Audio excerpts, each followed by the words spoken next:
قومی cricket team کا دورہ نیوزی لینڈ 16 رکنی قومی اسکواڈ لاہور سے براستہ دبئی نیوزی لینڈ پہنچے گا۔ نسیم شاہ نے بھی ٹیم کو جوائن کر لیا۔ قومی کرکٹ ٹیم نیوزی لینڈ میں 6 ملکی سیریز میں شرکت کرے گا۔ 6 ملکی سیریز میں پاکستان سمیت نیوزی لینڈ اور بنگلہ دیش شامل ہے۔ گرین شرٹس کا پہلا میچ 7 اکتوبر کو بنگلہ دیش کے خلاف ہوگا۔ فائنل 14 اکتوبر کو کھیلا جائے گا۔ آڈیو لیکس کے معاملے پر حکومت حرکت میں آ گئی ہے۔ عمران خان اور سابق وزراء کے خلاف کارروائی کی تیاریاں۔ حکومت نے FIA کو آڈیو لیکس اور سائفر غائب ہونے کی تحقیقات رواں ہفتے مکمل کرنے کا حکم دے دیا ہے۔ ذرائع کے مطابق اعلیٰ سطح کی تحقیقاتی کمیٹی عمران خان، اسد عمر، شاہ محمود قریشی اور اعظم خان کو طلب بھی کرے گی۔ کل ہی ان چاروں کو طلبی کے نوٹس جاری ہونے کا امکان ہے۔ پیش نہ ہونے پر گرفتار کیا جا سکتا ہے۔ کسی نے امریکہ کا نام نہیں لینا۔ سائفر کے معاملے میں عمران خان کی آڈیو ان کے گلے پڑ گئی۔ حکومت نے آڈیو لیکس پر کارروائی کی ٹھان لی۔ وفاقی کابینہ نے عمران خان، ساتھی وزراء اور سابق پرنسپل سیکرٹری اعظم خان کے خلاف قانونی کارروائی کی باضابطہ منظوری دے دی۔ حکومت نے FIA کو آڈیو لیکس اور سائفر غائب ہونے کی تحقیقات رواں ہفتے مکمل کرنے کا حکم دے دیا۔ ذرائع کے مطابق اعلیٰ سطح کی تحقیقاتی کمیٹی عمران خان، اسد عمر، شاہ محمود قریشی اور اعظم خان کو طلب بھی کرے گی۔ پیر کے دن ان چاروں کو طلبی کے نوٹس جاری ہونے کا امکان ہے۔ پیش نہ ہونے کی صورت میں ان کی گرفتاریاں بھی ہو سکتی ہیں۔ کابینہ کی رپورٹ کی روشنی میں آرٹیکل 6 کے تحت کارروائی کے لیے پارلیمنٹ کی مہر بھی لگوائی جائے گی۔ اس میں ہم نے صرف کہنا ہے کہ وہ جو لیٹر ہے اس کی چپ کر کے منٹس سائفر سے متعلق عمران خان کی پہلی آڈیو 28 ستمبر، دوسری آڈیو 30 ستمبر کو منظر عام پر آئی۔ آڈیو لیکس میں عمران خان، اعظم خان، شاہ محمود قریشی اور اسد عمر کی جانب سے سائفر تبدیل کرنے کے بارے میں گفتگو سنی جا سکتی ہے۔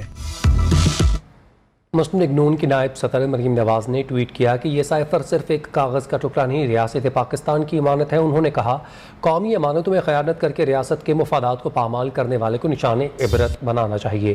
سابق وزیر اعلیٰ پنجاب حمزہ شہباز کا کہنا ہے، عمران خان کی جانب سے سائفر گم ہونے کا بیان مضحکہ خیز ہی نہیں، تشویشناک بھی ہے۔ حمزہ شہباز نے مزید کہا، توشہ خانے کی امانتوں میں خیانت کرنے والے سے اور کیا توقع کی جا سکتی ہے۔ سائفر گمشدگی پر عمران خان کا یو ٹرن۔ گمشدگی کو موجودہ حکومت کا ڈرامہ قرار دے دیا۔ بولے، مریم بی بی وہ سائفر گم نہیں ہوا، وزارت خارجہ سے پوچھیں، سائفر کی کاپی وہاں پڑی ہوئی ہے۔ مریم نواز کی خواہش ہے کہ سائفر کہیں کھو جائے تاکہ چچا اور امریکہ کی سازش کو عوام تک نہ پہنچا سکے۔ حکومت سن لے، دھمکیاں دینے کے بجائے جیل میں ڈال دے، گرفتاری سے نہیں ڈرتا۔ نیا ڈرامہ کیا ہے کہ وہ جس سائفر گم گیا ہے، آپ اپنے فورن آفس سے پوچھیں تو کاپی پڑی ہوئی ہے وہاں۔ مریم بی بی وہ سائفر نہیں گما، آپ چاہیں گی کہ گم ہو جائے، کیونکہ پتہ چل جائے گا کہ آپ کے والد نے اور چاچے نے امریکنوں کے ساتھ مل کے سازش کر کے ہماری حکومت گرائی۔ ان لوگوں نے کام کیا، اپنے کرپشن کے کیسز معاف کروا رہے ہیں۔ ہر دوسرے دن ہمیں ڈرانے کی کوشش کی جاتی ہے۔ جب تک اس سے ڈیل نہیں ہوئی تب تک وہ گیدڑ کبھی نہیں آ سکتا تھا پاکستان۔ رانا ثناء اللہ اور شہباز شریف تیار ہو جاؤ، مجھے تو آپ کے پلان کا پتہ ہے لیکن آپ کو میرے پلان کا نہیں پتا۔ عمران خان نے کل ہی اعتراف کیا تھا کہ سائفر ایک کی کاپی ان کے پاس موجود ہے جو غائب ہو گئی، اور آج وہ سائفر گمشدگی نون لیگ کا ڈرامہ قرار دے رہے ہیں۔ عمران خان کل کہہ چکے ہیں کہ سائفر کی کاپی پتہ نہیں کہاں گئی۔ ایک میرے پاس تھا اور وہ غائب ہو گیا، کہیں ہو گیا، مجھے نہیں پتا۔ مریم بی بی وہ سائفر نہیں گما، آپ چاہیں گی کہ گم ہو جائے، لیکن اگر آپ اپنے فورن آفس سے پوچھیں تو کاپی پڑی ہوئی ہے وہاں۔ وفاقی وزیر احسن اقبال کہتے ہیں، عمران خان نے ملک کی سلامتی سے ہولناک کھیل کھیلا، اس نے نیشنل سیکیورٹی کی ریڈ لائن کراس کی ہے، یہ جلسوں کے چکر میں گھوم رہا ہے اور عوام سیلاب سے متاثر ہے۔ عمران نیازی نے سائفر کو مرضی کے مطلب کے لیے استعمال کیا، ملک کی سفارتکاری کو برباد کیا، اب قانون سے مزید کھلواڑ نہیں چلے گا۔ تو عمران نیازی صاحب، آپ نے آئین کی ریڈ لائن کراس کی ہے، آپ نے قانون کی ریڈ لائن کراس کی ہے، آپ نے اپنے وزیر اعظم کے حلف کی ریڈ لائن کراس کی ہے، آپ نے قومی اداروں کی توہین کی ریڈ لائن کراس کی ہے، آپ نے پاک فوج کے اوپر حملے کر کے، گھٹیا حملے کر کے ریڈ لائن کراس کی ہے۔ تیسرا کھیل ورگلانے کا عمران نیازی نے کیا، وہ 2018 میں اسٹیبلشمنٹ کو ورگلایا، لیپ ٹاپ لے کے جاتا تھا، اسد عمر کو ساتھ لے کے جاتا تھا، اور اسٹیبلشمنٹ کو یہ کہتا تھا کہ ہم سے بڑا دیانتدار کوئی نہیں اور ہم سے زیادہ قابل ٹیم کوئی نہیں. ایک تہائی ملک سیلاب کے اندر اس موسمیاتی تبدیلی کی بارشوں اور سیلاب کے اندر ڈوبا ہوا ہے. ضلع کے ضلع ڈوبے ہوئے ہیں. اربوں روپے یہ اپنی انا، ضد اور خود غرضی کی سیاست کی نظر کر کے اس کو جلسوں کی پڑی ہوئی ہے. ایک سائفر کو اپنے مرضی کے مطلب پہنا کے پاکستان کی سفارتکاری کی بنیاد کو ڈھا دیا عمران نیازی نے. اسلام آباد ہائی کورٹ نے چھٹی کے روز چیئرمین تحریک انصاف عمران خان کے خاتون جج دھمکیاں کیس میں 7 اکتوبر تک عبوری ضمانت منظور کرتے ہوئے پولیس کو گرفتاری سے روک دیا. عدالت نے عمران خان کو ٹرائل کورٹ میں پیش ہونے کی ہدایت کی. چیئرمین پی ٹی آئی کو 10,000 روپے کے بچل کے بھی جمع کروانے کا حکم دیا. عمران خان کو عدالت سے پھر ریلیف مل گیا. اسلام آباد ہائی کورٹ نے چھٹی کے روز خاتون جج کو دھمکی دینے کے کیس میں چیئرمین پی ٹی آئی کی عبوری ضمانت منظور کر لی. عمران خان کے وکیل بابر اعوان کی جانب سے وارنٹ منسوخی ضمانت قبل از گرفتاری کی درخواست جمع کرائی گئی. جسٹس محسن اختر کیانی نے درخواست پر سماعت کی. عدالت نے 10,000 روپے کے مچلکوں کے عوض 7 اکتوبر تک ضمانت منظور کرتے ہوئے متعلقہ عدالت سے رجوع کرنے کا حکم دیا. عدالت کے باہر میڈیا سے گفتگو میں بابر اعوان نے کہا عمران خان کے خلاف مقدمات بے بنیاد ہیں. کل شام سے عمران خان کو گرفتار کرنے کی بہت کوشش کی گئی. یہ حکومت ملک میں خانہ جنگی چاہتی ہے. عمران خان کو گرفتار کرنے کے لیے انہوں نے پاکستان کی تاریخ بدل دی ہے. کوئی ایک جرم ایسا نہیں ہے جس کے نیچے اس 7.5 کلومیٹر کے حکمران اور اس کے خاندان نے پرچہ نہ کروایا ہو. کل شام کو جو کچھ کیا گیا وہ بڑا خطرناک تھا، اس لیے کہ پورا پاکستان بغیر کسی کال کے اٹھ کے کھڑا ہو گیا. اسلام آباد ہائی کورٹ نے عمران خان کی بائیو میٹرک سے استثناء کی درخواست بھی منظور کر لی. گزشتہ روز ایڈیشنل سیشن جج زیبا چودھری کو دھمکی دینے کے کیس میں عمران خان کے وارنٹ گرفتاری جاری کیے گئے. عمران خان کا ساتھ دیا اور ہمیشہ دیتے رہیں گے. وزیر اعلیٰ پنجاب نے ایک بار پھر واضح کر دیا. کہا وزیر داخلہ سمیت جن لوگوں نے سانحہ ماڈل ٹاؤن میں حصہ لیا انہیں کیفر کردار تک پہنچائیں گے. عمران خان کو جھوٹے کیسز سے کچھ نہیں ہوتا، وہ محفوظ رہیں گے. یہ تو فضول کام لگے ہوئے نا، کبھی یہ کیس کر لو کبھی یہ. میں نے بھی ایسا کام پکڑا ہے، عمر قید ہونی ہے رانا ثناء اللہ کو. یہ بڑھ کے مارتا ہے نا، یہ انشاءاللہ تعالیٰ آپ دیکھیں گے کیونکہ کیس ہی صحیح ہے. میں نے تو خود دیکھا تھا وہاں پہنچ کے. بنانے والوں کو تو کئی چیزیں ہیں ان کے پاس کیونکہ ان کا تجربہ ہی ہے جھوٹے کیس بنانے کا. اللہ کے فضل و کرم سے عمران خان صاحب کو کچھ نہیں ہوتا اور یہ خود ہی شرمندہ ہوتے پھریں. رانا ثناء اللہ کو یار اتنا کچھ سیریس لیتے ہیں کہ ہے عقل شکل کو یہ کام کرنے والے. ان کو صرف ایک چیز آتی ہے، وہ یہ ہے کہ جھوٹے کیس کیسے بنانے ہیں اور اس میں یہ بری طرح ناکام ہوتے ہیں. آپ کے دوست آصف زرداری آج کل بیمار ہیں، آپ نے کچھ خیریت دریافت کی ہے؟ کچھ سیاسی گفتگو ہوئی ہے ان سے؟ نہیں، میرے کافی عرصہ ہو گیا گفتگو نہیں ہوئی. تو ان کے پاس اپنے ہاسپٹل ہیں، ڈاکٹرز ہیں، وہ ہو جائیں گے انشاءاللہ. اور بریک سے واپس پر آپ کو بتائیں سیلاب متاثرین کی مشکلات کم نہ ہو سکیں. رہنے کے لیے چھت دوبارہ بن رہی ہے، نہ ہی کھانا اور صحت کی سہولیات میسر آ سکی ہیں.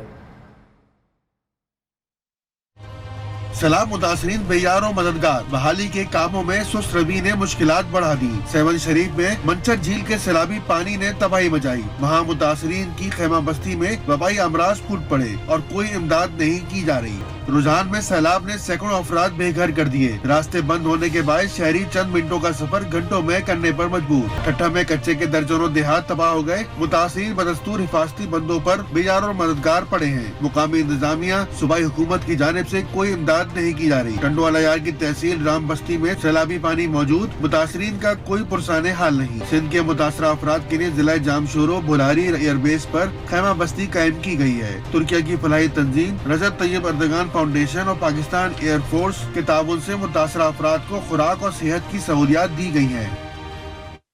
پاکستان کی پکار مشن ایسار ایپسپ اور پامی کے زیر اہتمام جاری ہے. میڈیکل کیمپ لگائے اور متاثرین کو مفت ادویات سمیت امدادی سامان بھی فراہم کیا جا رہا ہے. متاثرین نے سپیریئر یونیورسٹی اور چودھری اکرم میڈیکل اینڈ ریسرچ ہسپتال کا شکریہ ادا کیا. عمران ارشد رپورٹ کریں گے. پاکستان کی پکار مشن ایسار ایپسپ اور پامی کے زیر اہتمام سیلاب سے متاثرہ علاقوں میں امداد کے لیے مشن ایسار جاری. چودھری اکرم میڈیکل اینڈ ریسرچ ہسپتال لاہور کے ماہر ڈاکٹرز بھی طبی امداد میں پیش ہیں. سپیریئر یونیورسٹی ایک عرصے سے جب سے یہ فلڈ آیا ہے اس وقت سے جو ہے ان متاثرین کی خدمت کرنے میں مصروف ہے. الحمدللہ اللہ نے یہ توفیق دی ہے مدد کرنے کی، اور یہ مشکل وقت ہوتا ہے پاکستان کے لیے، بہت مشکل وقت ہے، ہمیں ایک دوسرے کی مدد کرنی چاہیے. مشن اسار کی ٹیم جنوبی پنجاب کے علاقے فاضل پور پہنچ گئی. سیلاب سے متاثرہ علاقوں میں میڈیکل کیمپ کا انعقاد کیا گیا. متاثرین کو طبی معائنے کے ساتھ مفت ادویات بھی دی گئیں. متاثرین نے سپیریئر یونیورسٹی اور چودھری اکرم میڈیکل اینڈ ریسرچ ہسپتال لاہور کا شکریہ ادا کیا. میں تو سپیریئر یونیورسٹی کا شکریہ ادا کروں گا، اس کے بعد قومی ایپسس اور چودھری محمد ٹیچنگ ہاسپٹل کا شکریہ ادا کروں گا. میں نے ان کو کال دی، انہوں نے لبیک کہا. ہم سپیریئر یونیورسٹی کی میڈیکل ٹیم کے شکر گزار ہیں کہ جو فری میں میڈیکل پرووائڈ کر رہی ہیں. مشن اسار کی ٹیم کی جانب سے متاثرہ خاندانوں میں امدادی سامان بھی فراہم کیا گیا. بلوچستان میں سیلاب سے 200 کے لگ بھگ ڈیمز کو نقصان پہنچنے کے علاوہ نہری نظام کو بھی نقصان ہوا ہے. حکام کا کہنا ہے سیلاب سے ڈیمز اور نہری نظام کو 20 ارب روپے سے زائد کا نقصان پہنچا ہے. بلوچستان میں حالیہ سیلاب سے بڑی تعداد میں ڈیم بھی ہوئے شدید متاثر. باوثوق حکومتی ذرائع کے مطابق مجموعی طور پر 200 سے زائد ڈیموں کو نقصان پہنچا.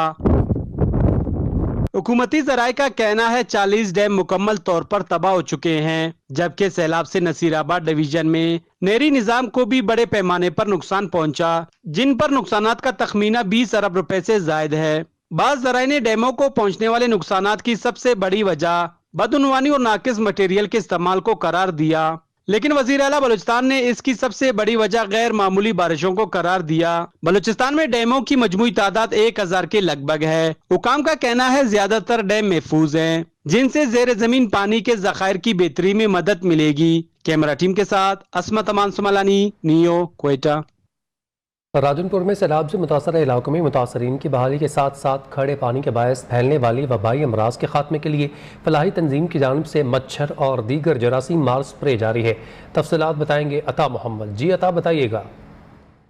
ہاں جی بالکل، جو ہے سیلابی صورتحال گزر جانے کے بعد بیشتر جو متاثرہ جو علاقے ہیں وہاں پر جو ہے مختلف قسم کی جو وبائیں ہیں وہ پھیلنی شروع ہو گیا ہے. ہر طرف مچھروں اور مکھیوں کی جو ہے وہ بھرمار ہونے لگی ہے، جس پر جو ہے ضلع انتظامیہ تو ہمیں کہیں نظر دکھائی نہیں دے رہی، جبکہ جو ہے المصطفیٰ ویلفیئر سوسائٹی پاکستان کی جانب سے متاثرہ علاقوں میں جو ہے یہاں پر سپرے کا جو ہے سلسلہ ہے وہ شروع کر دیا گیا ہے. اور اس وقت جو ہے راجن پور میں جو ہینڈل کر رہے ہیں انچارج جو ہے المصطفیٰ ویلفیئر پاکستان کے ڈاکٹر شاہد میرے ساتھ موجود ہیں. ڈاکٹر صاحب، مجھے یہ بتائیے گا آپ لوگوں نے کون کون سے علاقوں میں سپرے کا سلسلہ شروع کر دیا ہے اور مزید آپ لوگوں کی کیا پلاننگ ہے؟ جی، ہم نے مختلف علاقوں میں میڈیکل کیمپس لگائے اور وہاں ہمیں پتہ چلا کہ لوگ اب وبائی امراض کا شکار ہو رہے ہیں، اور اب ڈینگی مچھر اور ملیریا کی بیماری بہت زیادہ ہو چکی ہے، تعفن پھیلا ہوا ہے. تو اس سلسلے میں المصطفیٰ ویلفیئر سوسائٹی نے یہ فیصلہ کیا کہ اب ان علاقوں میں اس ڈینگی مار سپرے جو ہے وہ شروع کی جائے. اور اب اس سلسلے میں ہمیں یہ بہت مہنگی سپرے ہے، تو جعفر برادر والوں نے ہمیں اسے سپانسر کیا، اور ساتھ 6B فوڈ انڈسٹری والوں نے انہوں نے ہمارے ساتھ تعاون کیا ہے. تو اب ہم مختلف دیہاتی علاقوں میں اور گنجان جو وادی ہے وہاں اس سپرے کا سلسلہ شروع کیا ہے. ہاں جی بالکل، جو ہے ان کی یہاں سے یہ بتایا جا رہا ہے کہ علاقے راجن پور کے زیادہ متاثر ہیں، ہمارے پاس دوائیوں کی قلت ہے. ہم نیوز کے ذریعے جو ہے مخیر حضرات کو جو ہے اپیل کر رہے ہیں وہ دوائیاں بنانے والی جو کمپنیاں ہیں وہ ہمارے ساتھ تعاون کریں. دیگر جو حضرات جو ہے ڈونیٹ کرنا چاہ رہے ہیں وہ جو ہے ڈونیٹ کریں. ہم ان کی جو ہے امانتیں ان متاثرین تک پہنچائیں گے جن تک پہنچنے کا حق ہے. جی ٹھیک ہے، بہت شکریہ عطا محمد، آپ نے اپڈیٹ کیا. خیرپور ضلع انتظامیہ کی جانب سے سیلاب متاثرین کے لیے قائم خیمہ بستی میں شادی کی تقریب کا انعقاد ہوا. خیمہ بستی میں شادی کی تقریب پر متاثرین کے چہرے خوشی سے کھل اٹھے. شادی کی تقریب میں رکن قومی اسمبلی ڈاکٹر نفیسہ شاہ نے شرکت کی. خیمہ بستی میں شادی کی تقریب کے انتظامات ضلع انتظامیہ کی جانب سے کیے گئے تھے. ضلع انتظامیہ نے سارے اخراجات کے ساتھ ساتھ دلہن کو جہیز بھی دیا. دیگر خبروں میں آپ کو بتائیں، جھنگ میں سرگودا روڈ خستہ حالی کے باعث کئی انسانی جانیں نکل گیا، لیکن انتظامیہ خاموش تماشائی بنی رہی. شہریوں نے خستہ حال روڈ کی دوبارہ مرمت کا مطالبہ کر دیا ہے. تفصیلات صفدر وسیم سے. جی صفدر. جی بالکل، کسی بھی شہر کی ترقی میں ذرائع آمد و رفت ایک اہم کردار ادا کرتی ہے، اور جس شہر کی سڑکیں خستہ حال ہوں اور منٹوں کا سفر گھنٹوں میں طے ہو تو پسماندگی اس شہر کا مقدر بن جاتی ہے.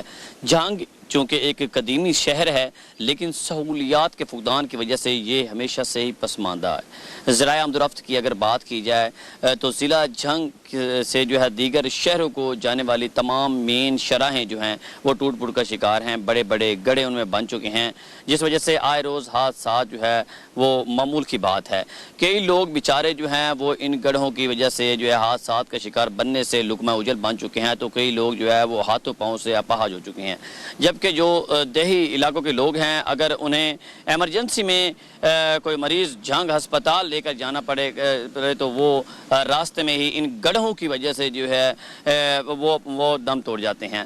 حالانکہ لاہور، کراچی، اسلام آباد، راولپنڈی، سرگودا، دیگر جو بڑے بڑے شہروں کی جو جانے والی ٹریفک ہے وہ اس شہر سے ہی گزر کر جاتی ہے، لیکن یہاں سے گزرنا کسی بڑے چیلنج سے کم نہیں ہے۔ شہریوں نے جو ہے حکومت سے مطالبہ کیا ہے کہ جنگ سے جو ہے فیصل آباد، سرگودا، 18,000 دیگر جو شہروں کو جانے والی مین شاہراہیں ہیں ان کو دوبارہ سے مرمت کروایا جائے تاکہ شہری جو ہیں وہ پریشانی سے دوچار نہ ہوں۔ جی، مہنگائی کے ستائے شہریوں کی مشکلات میں اضافہ۔ لاہور میں روٹی اور نان کی قیمتیں بڑھ گئیں، روٹی 15 اور نان 25 روپے میں فروخت ہونے لگا۔ قیمتیں بڑھانے کی حکومت سے منظوری نہیں لی گئی۔ نان روٹی ایسوسی ایشن نے بھی ابھی تک تنور مالکان کو نئے نرخ نامے جاری نہیں کیے۔ نان روٹی کی قیمتوں میں مزید اضافے کا امکان ہے۔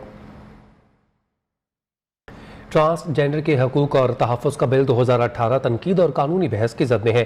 کیا یہ قانون خواجہ سراؤں کے حقوق کے لیے ہے یا اس کی آڑ میں کچھ اور ہے؟ اس ایکٹ پر مختلف شعبۂ زندگی سے تعلق رکھنے والے ماہرین کا کیا کہنا ہے، رپورٹ میں جانیے۔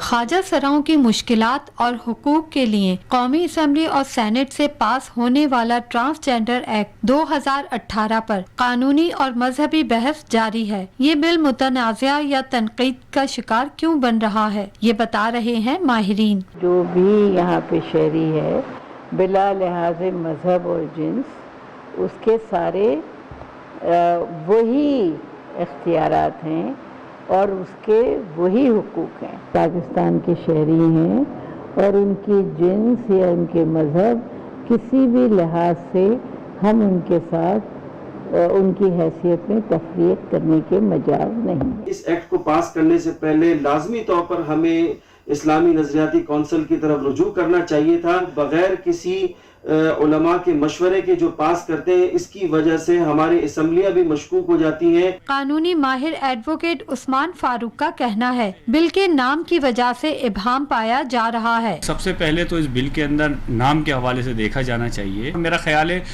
سینیٹر مشتاق احمد صاحب بھی شاید اسی پر بات کر رہے ہیں کہ میڈیکل کے حوالے سے کوئی واضح پالیسی جو ہے وہ موجود نہیں ہے اس قانون کے اندر۔ خواجہ سراؤں کی تنظیم کی رہنما بندیا رانا کا کہنا ہے یہ بل ہمارے حقوق کے لیے ہے۔ جو پڑھا لکھا طبقہ ہے وہ غور سے پڑھے، اس میں کہیں نہیں لکھا ہوا کہ اگر کوئی بھی نادرہ پہ جائے، کوئی بھی اگر مرد جائے تو وہ بولے میں عورت ہوں تو نادرہ والے کارڈ بنا دیں گے، یہ بھی کہیں نہیں لکھا ہوا۔ خواجہ سراؤں کے حقوق کے لیے بنایا گیا ایکٹ مثبت اور منفی رائے کے باعث ملک بھر میں زد عام ہے۔ کیمرہ ٹیم کے ساتھ مونا صدیقی، نیوز کراچی۔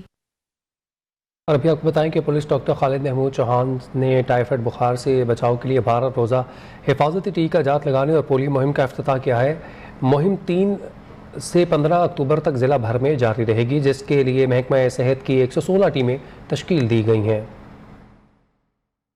کمشنر میرپور خاص ڈویژن اور ڈی آئی جی پولیس نے ٹائیفائڈ بخار سے بچاؤ کے لیے 12 روزہ حفاظتی ٹیکہ جات لگانے اور پولیو مہم کا افتتاح کر دیا۔ D I G police doctor Khalid Mahmood Chauhan نے خطاب کرتے ہوئے کہا محکمہ صحت عامہ سے وابستہ افراد معاشرے کی صحت کے ضامن ہیں۔ کے ذمہ دار وہ والدین ہو گئے جنہوں نے یہ سلیکٹ کیا انہیں اپنے بچے کو جو ہے وہ قطرے ٹائیفائڈ کے لیے جو ہے نا وہ دینے یا ویکسینیشن نہیں کروانی، تو یہ کرمنل ایکٹ ہوگا۔ وہ بچہ ساری زندگی سوچتا رہے گا کہ میں تو چھوٹا تھا، میرے والدین نے جو ہے نا یہ ڈیسیژن کیوں نہیں کیا۔ کمشنر چودھری شوکت علی نے کہا ٹائیفائڈ بخار سے بچاؤ کے لیے محکمہ صحت عامہ کے زیر اہتمام شروع مہم کو کامیاب بنایا جائے۔ باہر جانا ہو تو ہم سارے ویکسینیشن کروا لیتے ہیں، کوئی بالکل دلیل نہیں ہوتی۔ بنیادی بات یہ ہوتی ہے وہ نہیں چاہتے کہ کوئی ایسا بندہ جو کیریئر ہے بیکٹیریا یا وائرس کا ان کے علاقے میں آئے، اور ان کا جو سیفر زون ہے اس میں